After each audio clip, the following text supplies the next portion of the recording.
बेटा चिड़िया, तुम्हारी बेटी भी अब बड़ी हो गई है।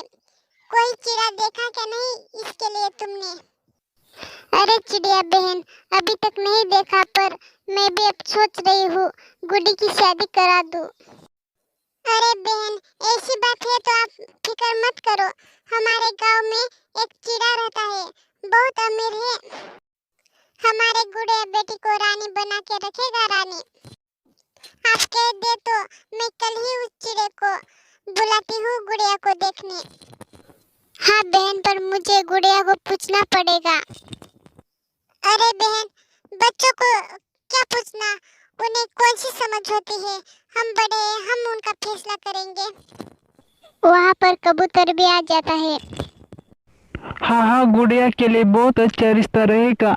मेनका बहन, अब जरा भी संकोच मत करो, बहुत अच्छा वो चिड़ा है। सब कहते हैं तो फिर ठीक है, उसे बुला ही लेते हैं। फिर मेनका अपने बेटी से कहती है, गुड़िया, कल दूसरे जंगल से तुम्हारे लिए एक चिड़ा देखने आने वाला है। क्या तुम शादी के लिए तैयार हो? मम्मा, आप जो कहेंगी मैं वो करूंगी, लेकिन पहले आप उस चिड़े के बारे में कुछ जान तो लेती। बेटा, सबका कहना है सबसे अमीर खानदान के है वो चिड़े, और हम उनकी और जानकारी लेंगे तो ये पक्षी हम पर शक करेंगे। ठीक है मम्मा, तो मैं शादी के लिए तैयार हूँ। फिर कुछ दिनों में वो चिड़ा गुड़िया को ब्याह कर अपने घर ले जाता है। मम्मा, संभालो आप अपने बहू को। मुझे आज दूसरे जंगल जाना है, मैं कल ही आऊंगा। सुनिए जी, आप कहाँ जा रही हो? अभी अभी तो हमारी शादी हुई है। अरे, ये सब के सवाल के मेरे पास जवाब नहीं है, आप माँ से पूछ लेना। अरे बहू, मेरा बेटा कुछ जमीन खरीदना चाहता है, इसलिए दूसरे जंगल जा रहा है अपने चाचा के पास पैसे लेने। जग्गू के चाचा ने कुछ साल पैसे उधार लिए थे, वही अब लौटा रहा है, इसलिए जग्गू पैसे लेने जा रहा है। अब आप सो जाओ, सुबह जल्दी उठना, कल हमें खेत में जाना है। ठीक है माँ जी। गुड़िया भी सो जाती है। फिर सुबह हो जाती है। अरे बहू, जल्दी उठ जाओ, हमें लाल मिर्ची की तोड़नी करने जाना है। अरे माँ जी, मैंने अभी तक नाश्ता नहीं किया। तो मैंने भी कहाँ पराठे खाए हैं। हम पहले काम करके आएंगे, फिर भोजन करेंगे। फिर वो दोनों खेत में जाते हैं। अरे बहू, इस खेत में जितने लाल मिर्च दिखते हैं वो सब तोड़ के लाओ। मुझे अब इस उम्र में काम नहीं होता। ठीक है माँ जी, मैं अभी सब काम करती हूँ। फिर गुड़िया सब मिर्ची तोड़ लाती है। माँ जी, हम अब घर चले, हमें बहुत भूख लगी है। ठीक है बेटा, चलो फिर। फिर वो दोनों घर आ जाते हैं। बहू, किचन में जाओ, 2 रोटी होगी, एक रोटी तुम खाना, एक रोटी मुझे लेकर आना। उसके साथ थोड़ा सा नमक भी लेते आना। तुम भी थोड़ा सा नमक रोटी पर खाना।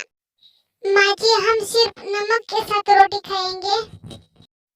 हाँ, तो तुम्हारे लिए बैंगन का भरता बनाओ।